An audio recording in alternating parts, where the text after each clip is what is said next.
You know where you're at. You know what time it is on the calendar. September football is here, and the NFL regular season returns. Colts and Texans, week number 1 right out of the gate, and it's our second preview, if you will, of this game this week because we are back for twice a week now on the official Colts podcast. The Thursday crew returns with Bill Brooks, Ring of Honor wide receiver Casey Vallier. I'm Matt Taylor, and boy, do we got juice. We got juice everywhere. We got meat on the bone to break down. Colts and Texans right out of the chute. Billy B, how you doing today, sir? I'm doing well. Excited for this season to get started. Always the first games, a lot of excitement, and to be home is going to be special. Now, Casey, I know back in May when the schedule came out, you saw Colts and Texans right out of the chute. You had to temper your excitement. You didn't have to temper your expectations. I'm not asking you to do that. Right. But now that it's finally here, because during training camp, when we've talked to players, we've talked to coaches, the caveat's been, I know you're looking ahead to week 1, but you still got a lot of things to get done. All those things are done, and now it's about the Texans. Yeah, no, I'm glad you bring that up because you think back to week 18 last year, and everybody had a sour I mean, I was in that locker room post-game, and, I mean, it was somber. Everybody knew how close you were. I mean, you were right there. And ultimately, you fast forward, and you win that game. You're actually AFC South champs. So there's all that that unfolded after Week 18. So then the schedule comes out, and you see that rematch, same location, same team to start off the year. Right. You've kind of circled that for a long time, and players can say all they want to say. We know ultimately that they circled this too. We've had a little bit of people saying, nameless, faceless opponent it is. But ultimately, this game means a little bit more. Division games always mean more. So I'm glad that finally I can, let it all out. That we're ready to play this. We're ready to play this game. That's for sure. And that's, we'll get to it. But that's what I appreciate most about this week when you've talked to, really the last couple of weeks, when you talk to players. A lot of times going into the regular season, they give you a standard cliched answer. And that's not to be critical of anything. But a lot of times you hear that's 1 out of 17. Right. They all count the same, which they do. There's nothing wrong with that. But I just love, Bill, going back to even the kickoff luncheon when we heard from Shane Steichen and Chris Ballard. Everybody's pretty open about what this game means, what it represents to start the season off on the right foot. And both teams are trying to take from what the other wants, if that makes sense, because both teams are really well built. And they've got this window of opportunity right now with quarterbacks, young quarterbacks on rookie contracts. Yeah, and everyone wants to get off to a good start. It's like anything else. You're running a 40-yard dash. You want to have a good start. Even though this season is a marathon. We know that, 17 weeks. But you want to get off to a good start, especially when you're playing a game at home. It's a tone setter. Against a division opponent. Right. An opponent that beat you last year in the same place to put you out of the playoffs. Right. You want to kind of redeem yourself, so to speak, but you want to go out and you want to get off to a good start. You want to play well against this team. So it's going to be a big game. The Colts are bringing back a lot of players from last year. The Texans have made a lot of moves, got a lot of new guys on their team. Yep. And not just new guys, but, bona fide players, NFL players on their team. So it's going to be interesting to see what happens on Sunday. Yeah, we're going to discuss all these new pivotal parts of the Colts and reflect on last year and what they can do better, not only in Week 18 a year ago, but certainly – some aspects of the entire season that can serve the Colts well. We're going to do that on a segment called By How Much? How much are they going to be improved to start the season? Also joining us today on this podcast, Julian Blackman. You want to talk about perspective. You want to talk about you want to talk about just putting everything out there because he didn't play in this game last year. Week 18, he was hurt. Yes. And this is me talking, not Julian talking, but I strongly believe that had Julian Blackman played last year in Week 18, I think the Colts win that football game. Agree with you. Right? I think he's going to be more humble than that. It's a different game. No doubt about it. I think, Nico Collins doesn't have the game that he does in that contest. But, Bill, we've heard all about getting off to a fast start and all of those things, and the Texans were 10-7, Colts were 9-8. The Texans are playing 6 primetime games this year. The Colts are playing 1. Had the Colts converted that 4th down, I think everybody be talking about this Colts team the same way they're talking about this Texans team. So where do you have the Colts with a chip on their shoulder going into this game? Well, of course they have a chip on their shoulder. I know they have a chip on their shoulder because I'm sure they want to, of course, win division. That's everyone's goal going into the season. Yeah. Win division, you guarantee the playoff spot, guarantee the home game. in the playoffs. So the Colts definitely want to win this game. And they have a chip because, the game they lost was at home that put them out of the playoffs. Mm-hmm. And that's not a good feeling. Players don't like that. They don't like losing at home. They want to play well at home, and they want to have a dominance at home. And I think for the Colts to have that dominance, it needs to start this Sunday. Yeah. Casey, Bill alluded to the Texans. Let's talk about them on the setup here. How ready now is this Texans roster? In the offseason, as Bill alluded to, they bring in Joe Mixon in a trade. They bring in Stephon Diggs in a trade.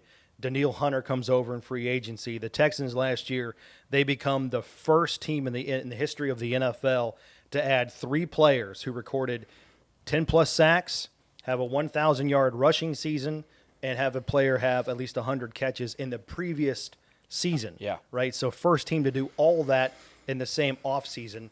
Again, I think this Colts team's ready to go. As Bill alluded to, you got 22 starters.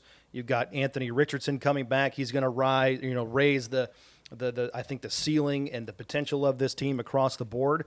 But the Texans, I think they feel even better because last year they saw C.J. Stroud turn in the type of season that the Colts want to see out of Anthony Richardson. Yeah, it's interesting because I would agree. They're both kind of on a similar playing field, and they've done it 2 different ways. You look at the offseason, the way the Colts handled it, it was, we are ready.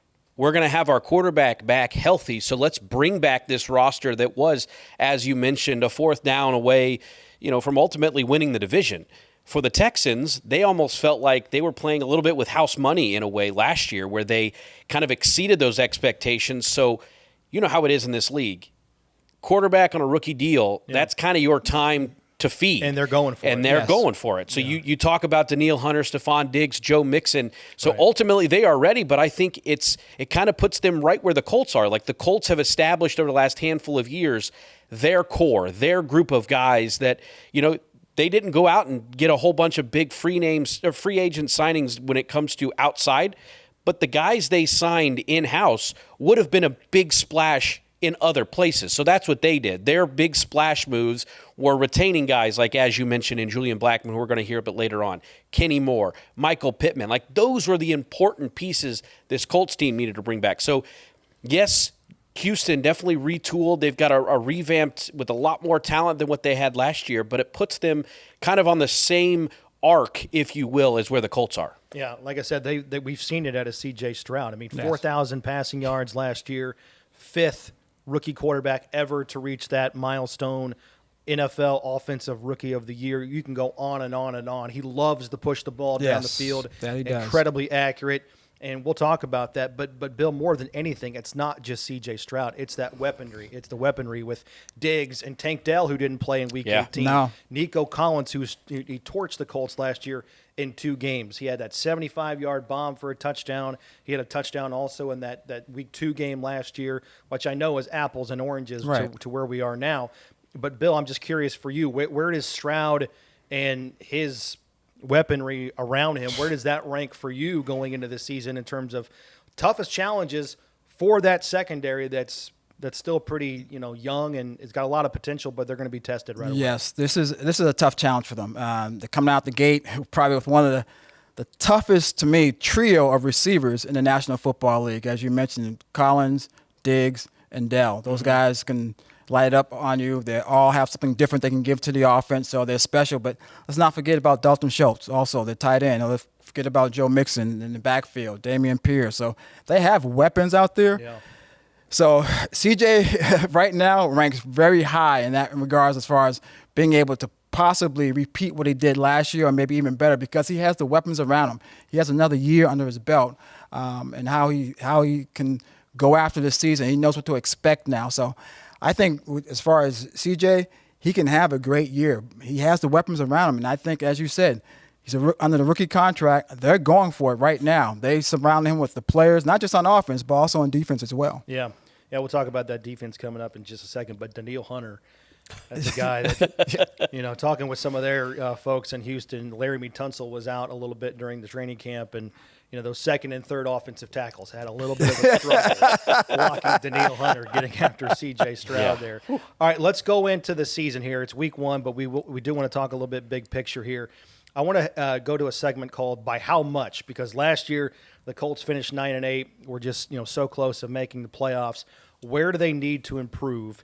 And one of those areas that I thought was pointed out really well by J.J. Stankovitz in his 10 Things Going Into the Season article. It's really good. Check it out on Colts.com. But we've talked about this throughout most of the offseason.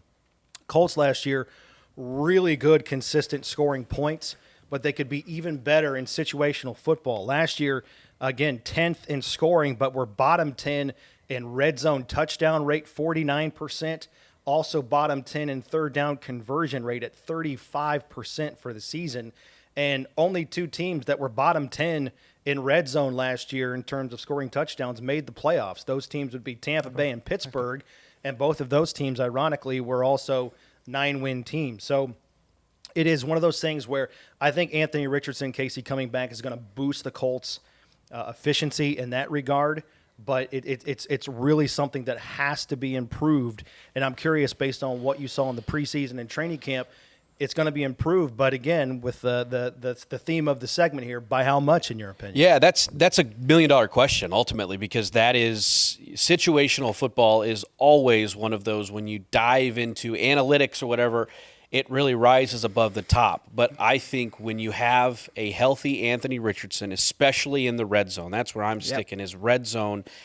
I mean, I wouldn't be shocked to see your percentage go up 20 to 30% better this year with him, just because of, I mean, he gives you another weapon in the arsenal of where the ball can go. And that in itself just is massive. And I think we've heard, like one of the things that Michael Pittman Jr. talked about in the offseason, that one of his goals to be better and put himself in where he labels his tier 1 or tier 2 wide receiver group is touchdowns. Right. And I think in the red zone is an area where he can improve. Yeah, that might be, those long scores, but ultimately in the red zone being that target for Anthony. But I wouldn't be shocked to see them improve their red zone efficiency up by almost 20 to 30%. Yeah, I think it's all about Anthony Richardson. Yes. I mean, the guy scored 7 touchdowns last year in 173 snaps. Yeah. Accounted for 7 touchdowns, all right? So fantasy owners, I'm not telling you what to do, but don't be sneezing on Anthony Richardson, primarily because, Bill, I think he's going to be the star of the show once the Colts get inside the red zone. He's going to get at least, depending on how things go, you would think Shane Steichen's going to dial up a rush for him. Exactly. And we saw that heavily in that Week 2 game against the Texans last exactly. year, right? So I think it's going to be like, if I have a gut feeling about things, I think it's going to be kind of how the Ravens use Lamar Jackson in the running game in the red zone. High leverage situation when the field shrinks. Bill, you just want to get the football into the hands of your best player. Put the ball into the hands of your best players. And then when you're down there, also with the defense knows the field has shrunken down. So they don't have to cover as much out there. Right. But they don't usually account for the quarterback down there. So now they're going to have to account for the quarterback, because Anthony Richardson can run. Yep. He's a big guy. He can run people over. Hopefully, he doesn't have to do that. We want him to stay healthy. But then also, let's not forget, we have JT back there too, in the backfield. So you can run the ball in as well. So, and you have weapons as far as A.D. Mitchell being out there now, new. Hopefully we get Josh Downs back. Don't know his status as far as going forward from as we talked today. But I think the key to this, as far as the Colts getting better in the red zone, which I think is imperative for them to be successful this year, is Anthony Richardson. Yeah, and why it matters on Sunday, Houston last year, they gave up 20 points per game, a really respectful number. But they ranked 5th in third down defense. They got off the field very frequently, and they allowed just 51% red zone touchdown rate. So a good defense that I think is even better with some of the additions they made in the offseason. Azeez Alshire is there. Yeah. They drafted 2 rookies to come in. They're going to contribute majorly in the back end, so that they're going to be improved across the board in that secondary. All right, let's talk about pressure rate. Last year, the Colts got to get better, and the question is here, by how much? They had 51 sacks last year. That was a franchise record since they moved to town, but the team's overall pressure rate just a little bit north of 31%. That was 9th lowest in the NFL. So the overall pass rush, I think, is going to get more consistent. Liatu Latu's here. I think that only helps. I mean, you're still kind of feeling the sting of the Samson Ebukam loss and his injury. So I think it's going to be better, Bill, but by how much do you think early on in the season? Early on in the season, it might take a little while. It might only be better to say by, let's say, go 10%. I think it's still good, but it's not as much as I think it's going to be when you get down the road, because it's going to take Latu some time, even though he's shown a lot during training camp, during the preseason. He's shown a lot what he can do out there in the football field. And I think he's going to make a difference for that up front guys to put pressure on the quarterback. And I think you need to get pressure, especially on C.J. Stroud. You get people in his face. I think he has a hard time getting the ball out. Of course, he doesn't want to get hit. He is a good athlete. He's mobile, maybe not all that fast, but you have to get pressure on him. And I think the Colts will do a better job this year getting pressure on him, especially, now you got Raekwon Davis in the middle there. You can push that pocket back, get someone in his face if CJ wants to stay there, or whatever quarterback they're playing against. So I think it will be better.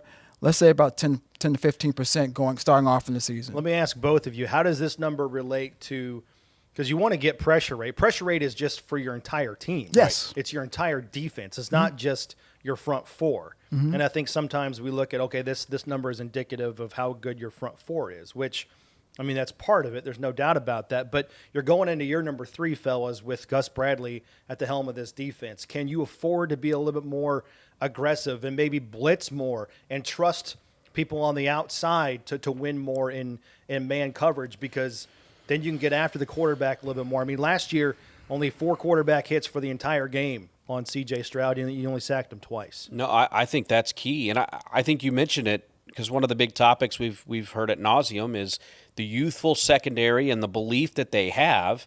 And ultimately, the best way to help that crew is quarterback pressure. Mm-hmm. You've got to maintain that you're in the backfield on a regular basis. So I think that does kind of lend its hand to being a little bit more, a little bit more blitzing, or whatever you want to call it. I think you might see a little bit more of that just because of the comfortability that you have. We talk about the continuity of the defense that comes back. Gus Bradley knows these guys. These guys know, so you have so much more trust and faith in the guys. So I think you might see a little bit more of an exotic defense this year than what you've seen in the past. Yeah, can you afford to do that with the personnel you have on this defense? I think you can. Yeah. I think Juju Brents and Jalen Jones, I think, are really, really good players. And like Chris Ballard has talked about all offseason, we just need to see him play. Right. We need to see him grow. And I think they will. And I think you will, inherently see the front four bill be more efficient. But E.J. Speed's one of the best blitzing linebackers in the game. Zaire Franklin can be too. The guys are good athletes. That's the bottom line. They're just good athletes, so they can get after the quarterback. They can track him down, run him down. And I would like to see him more aggressive, give those guys a chance to get to the quarterback and make the quarterback throw when he's not ready, throw to a spot maybe when he's not exactly ready and the receiver's breaking out and the ball's incomplete, or the guys pick it off. Give those guys a chance. Let's see what those guys can do 100%. In regards to the corners, as far as covering the receivers down there on the football field. All right, last one we kind of hinted on a little bit. Last, by how much is that secondary? Because you're going to be starting Juju Brents, Jalen Jones, Nick Cross is coming back for year number 3. He's got 6 starts under his belt.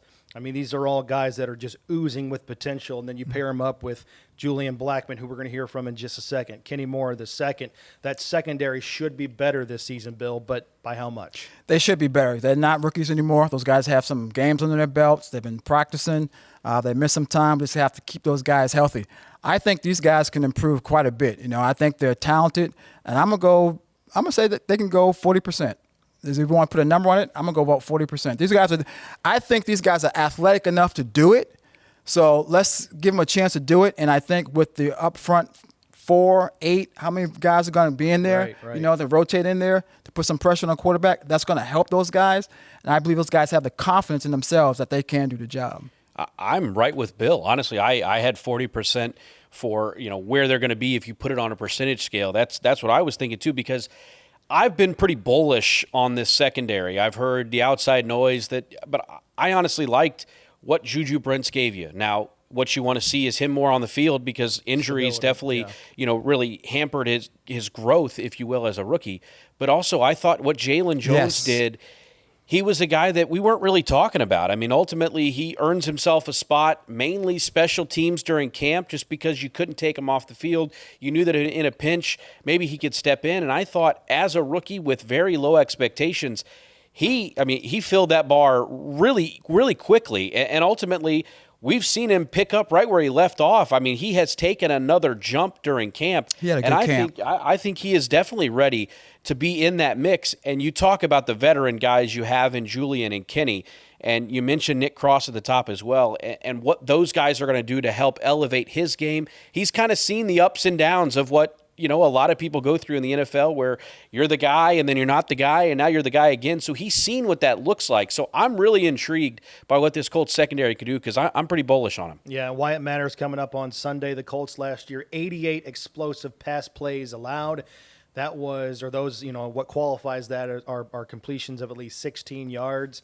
That was 12th most in the NFL. C.J. Stroud last year averaged over 8 yards per attempt. He had 40 completions last year of at least 25 yards. That ranks second. Again, he loves to push the ball down the field. He's incredibly confident in his abilities to do that. He's really accurate, and he's got the weaponry like we discussed to get that done. All right, we're going to stay in the secondary right now. Joining us a little bit earlier today, again, was Julian Blackman. He's here for year number 5. Didn't play last year in Week 18, but he's back here for week number 1. We caught up right before practice on the outdoor practice field.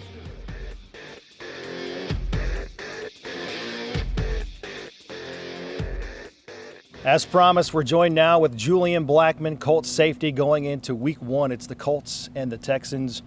Julian, how ready are you for this game, emotionally, mentally, for Week 1 and just the start of the 2024 regular season? Well, I'm very ready. I feel like, everybody gets really excited, especially Week 1. You're going up against a team that, stopped us from accomplishing our goals from last year. So being able to come back and, try to get back, I guess, is what we would call it, is exciting.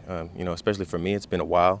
Got hurt December 24th, so getting to play a full game again is what I look forward to. Yeah, that's exactly right. Let's pick up there, because like you said, Week 18 you weren't on the field. Mm-hmm. How much do you still think about that game, having to watch it from the sidelines, thinking about the what could have been, or the what ifs in terms of the result of that game had you been able to play? I just think that I could have helped. Don't know what it would have looked like, sure, with the what ifs and everything, but I just know that I feel like I'm somebody that could have been an important role in us winning the game. And so, like I said, just being able to come back and be back with my teammates, have that comfortability with my teammates and another secure player. Just really excited to get this challenge again. Yeah, you said you're so fired up for this game, but how do you balance the urgency for the game with knowing that, hey, it's still 1 out of 17. It's important because it's the first one, but how do you balance not getting too amped up, too excited for this game, knowing that, hey, once the football's kicked off, it's still a 60-minute game regardless of who the opponent is? Yeah, I think we just go back to the rudiments and the reason or what our goal is for the year. No matter who the opponent is, it's just another faceless opponent that is in the way of what we're trying to do and what we're trying to accomplish. So keeping that in mind, as well as, just making sure that we together are moving on one accord to what the goal is ultimately. Yeah.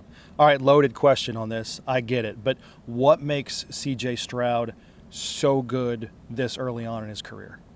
Oh, man, I think that they do a good job putting him in situations where he can just get the ball out. He's a quarterback that he's not just going to throw interceptions. I mean, I think he only threw maybe 5 last year. So, we got to be very opportunistic when the times come. That's why we have to be very disciplined in what we do, just because, it can come at any moment, but we got to take advantage of it. So he's one of those guys that's just not going to give him more easy. We got to go earn it, but I think that they do a great job at putting him in position to make plays. Yeah, and that weaponry around him with Stephon Diggs and Tank Dell, and then Nico Collins, who's coming off a 1,200-yard receiving season for them last year. He was, out of those three, the only one that did play in Week 18 and still had a big game. Where does this weaponry, if you will, rank for you in terms of toughest challenges you're going to see this season, do you think? I just think that it's another opportunity to show how good our secondary really is. As a secondary, we're the spotlight for a reason, because everything that happens bad or good, we're in it, no matter what. So I think that's just opportunity for us. I'm not going to say that they're the toughest opponent. I'm not going to say that they're the weakest. Sure. Every Sunday, we have a challenge in its own self. So this is just an opportunity for us. Yeah, Stephon Diggs, he's a guy that's close to, he's essentially a 10,000-yard receiver for his career. And, they move him around a little bit. Tank Dell gets moved around a little bit. And, again, some of those guys didn't play in Week 18 last year. And for this game, it's the first game of the season. Not being funny at all, but how do you game plan for this opponent? Because there's so much newness about this game. Plus, again, it's the first game of the year.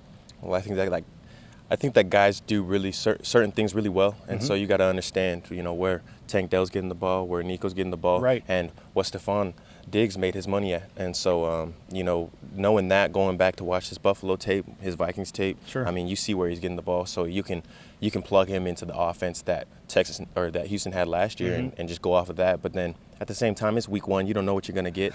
And so we kind of just have to learn on the fly and understand what's being attacked. And I think that if we can be cerebral in that way, we'll be fine. Yeah.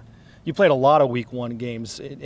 Historically, what is a week 1 game like for you in terms of adaptation and change on the fly? I mean, what's that like? How tough is that to do?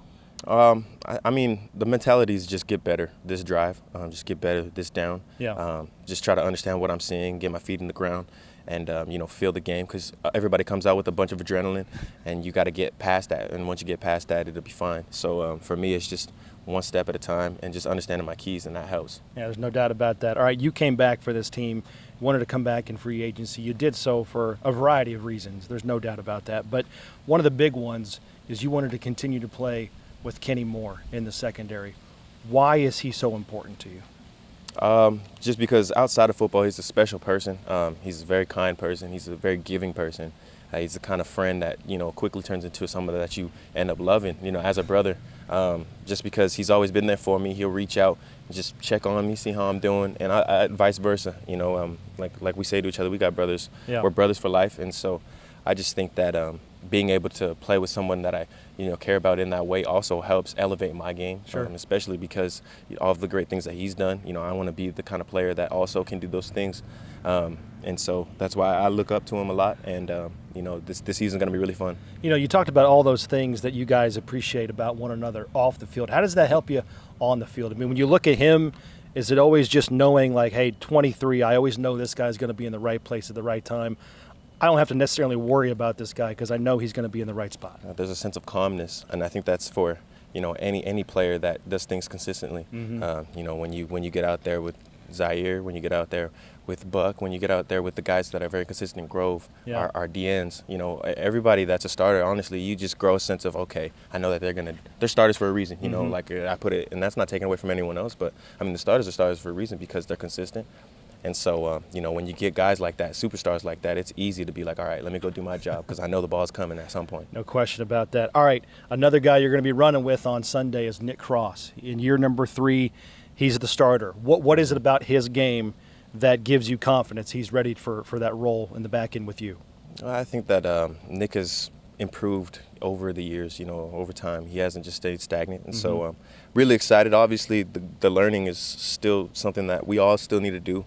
And that's just in getting more reps. I think, the more that he's on the field, the more he'll understand things. And that's a really exciting thing, to be on the field year 3 and, be trusted enough to be the starter, be the guy. So, you also got to, let the boy die and let the man live. So we're excited for that.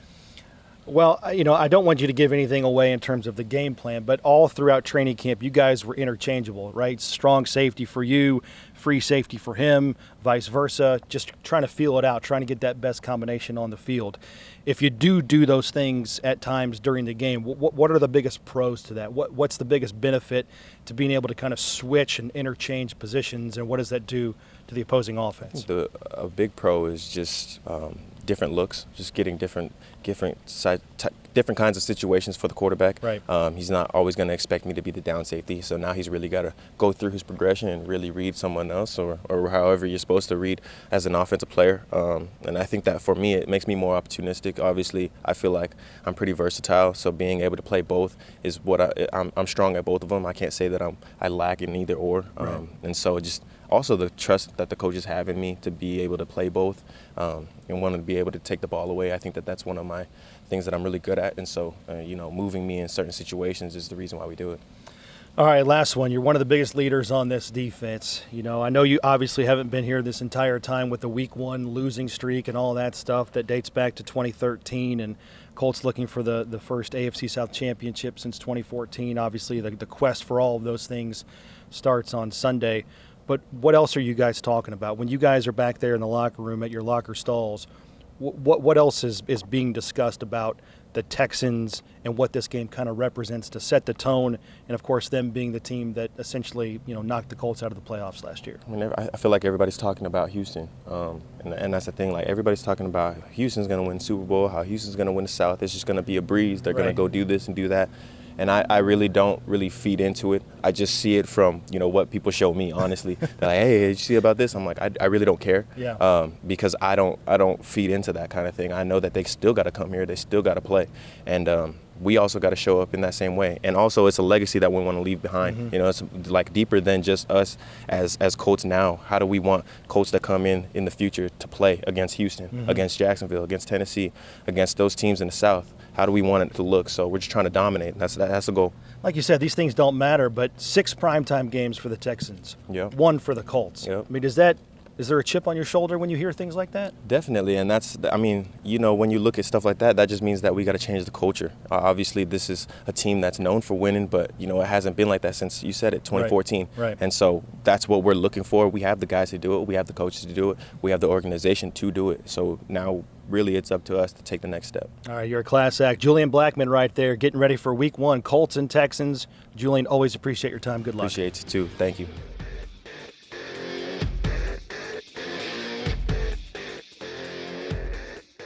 Julian Blackman right there, such a pro, such a class act. I mean, such high, intelligent, thoughtful answers from him across the board. I loved at the end, Bill, when he talked about, hey, we're trying to leave a legacy. We're trying to set the tone and get back to where this franchise was before so that in, 10 years, when all these guys are done playing, they can leave a legacy of, hey, we remember in 2023, Week 18, what happened. But it's really about trying to get this, trajectory going forward. And there's a lot of sense of urgency here with, we haven't won a division since 2014. And if you look at the AFC South right now, there's so much parity in this division. Maybe the best the AFC South has been ever, since its inception in 2002. Long-winded way of saying all these guys in the locker room get it. They know what time it is. Yeah, they know what time it is. They know what they want to do. They want to leave a legacy because they want people to remember how they played, that they were successful out in the football field. They went about it the right way. They played hard. They were a team that was together, and, they're very talented, and they can put it together, and they want to leave a legacy. And, it starts right now in this year as far as this upcoming game against the Houston Texans. Right on. All right, we're going to close it out with Give It To Me. Give it to me as we end up this inaugural in-season podcast, if you will, in 2024 Week 1. We're going to close it out with things the Colts have to do well, right? There's no bargaining here. You have to do these things well in order to win and kind of change the result of Week 18 last year.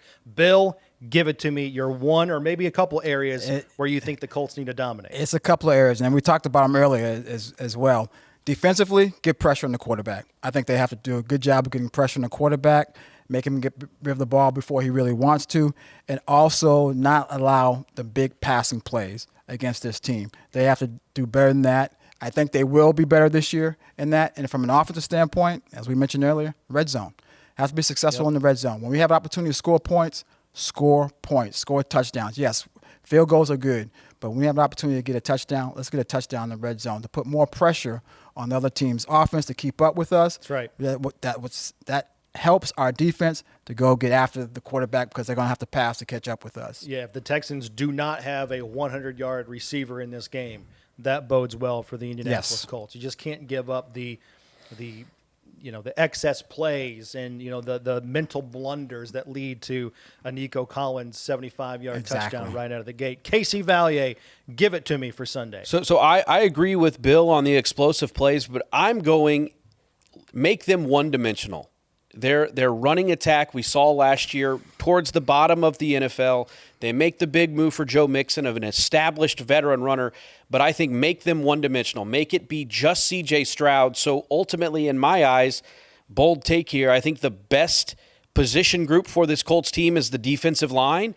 Make them go and eat and limit the run game, make them go eat, and then on the other side of the ball, let Jonathan Taylor just work. I mean, we saw what he did in Week 18 last year, 30 carries for 188 yards. He missed time in that game, too. I mean, there's a reason he missed a lot of time and still ran for $188. So ultimately, Keep feeding Jonathan Taylor the football, and I think it all will bode well for what we're looking for at Lucas Oil on Sunday. Yeah, the Texans were a top 10 rushing defense last year.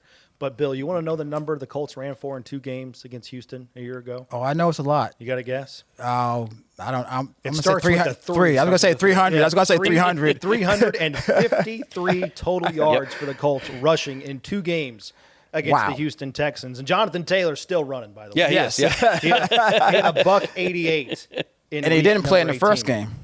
That's right. Zach Yeah, Moss Zach had Moss, a big yes. game all the way back in week number 2. Mine is third down. Like we said, Houston last year, they were a top 5 defense on third down. Last year, the Colts were 1 for 11 on third down in week number 18. And I think it's so big for the confidence early on in the season for Anthony Richardson, with this being his first regular season game since last October.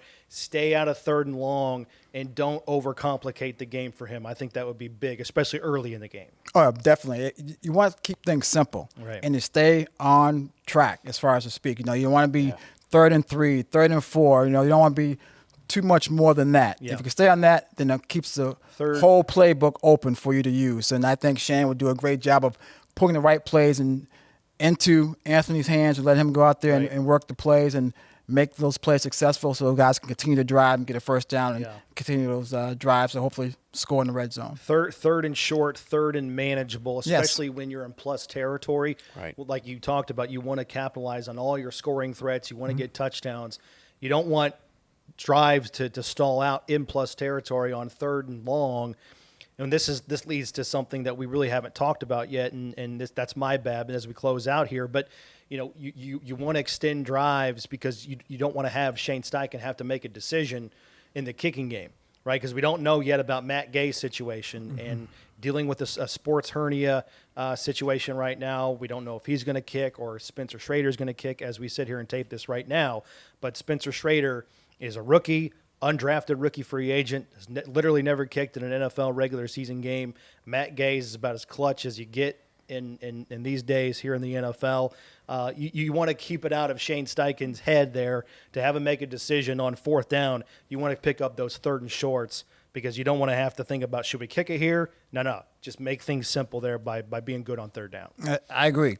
Make it simple, but also you're keeping their offense on the sidelines. That's my big thing. Watching you. Yep. And you want them to watch you as long as possible on the offense so you can keep on going up and down the field and scoring points. Give it to me right there. They done and brought it. Bill Brooks, Casey Vallier right there. I'm Matt Taylor. That's going to do it for our first installment of this Thursday edition of the Official Colts Podcast. We're back every single week from here on out, breaking down the Colts opponent. And there's plenty more offerings on the Colts Audio Network, so stay tuned for those. And also go back and listen to Tuesday's show and also Inside Football with Rick Venturi, the complete breakdowns there with the blueprints for the Colts to be successful against Houston. Colts and Texans, 1 o'clock radio-wise. We start at 10 a.m. on Sunday with the Colts pregame huddle. Play-by-play starts at 1. Colts 5th quarter huddle after the game.